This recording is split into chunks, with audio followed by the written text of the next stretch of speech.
బాలకృష్ణ హీరోగా ఇటీవల విడుదలైన అధినాయకుడు చిత్రానికి ప్రేక్షకుల నుంచి మంచి స్పందన లభిస్తోందని కోట శ్రీనివాసరావు చెబుతున్నారు.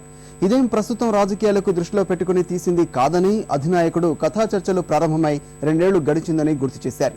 విడుదలకు ఆలస్యం కావడం, ఆ సమయానికి రాజకీయ పరిస్థితులు ఇలా మారడం కాకతాళమేనని చెబుతున్నారు.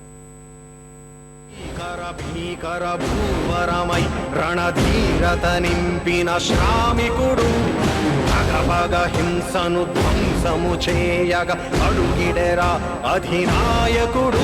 పదవిస్తామని ఎర్రవేస్తే వచ్చేవాడు నాయకుడు కాదు, వాళ్ళు వేరే ఉంటారు, వెళ్ళి వెతుక్కోండి, మీరు మీ అధిష్టానం. ఈ అధినాయకుడు సినిమా మంచి సినిమా అండి. రాజకీయ పరిణామాలు కూడా కొద్దిగా చొప్పించబడ్డాయి. It's fact. దానివల్ల ఏం పెద్ద కాంట్రవర్సీగా ఉండేదేం కాదనుకోండి.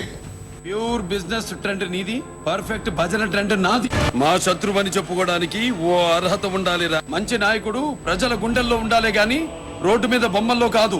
నువ్వు ఉన్నట్టుండి విగ్రహాల రాజకీయం ఎందుకు మొదలు పెట్టావో చెబుతావా, చెప్పించమంట. నేను మాట్లాడేటప్పుడు గొంతులో సౌండ్ పెరిగినా, మాటలో మర్యాద తగ్గినా.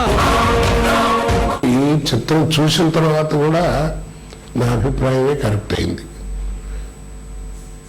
కథావస్తువు చాలా బాగుంది, సంగీతం చాలా చక్కగా ఉంది, అందరి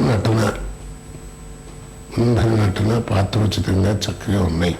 ముఖ్యంగా జయసుధ గారిని ఆ ఫస్ట్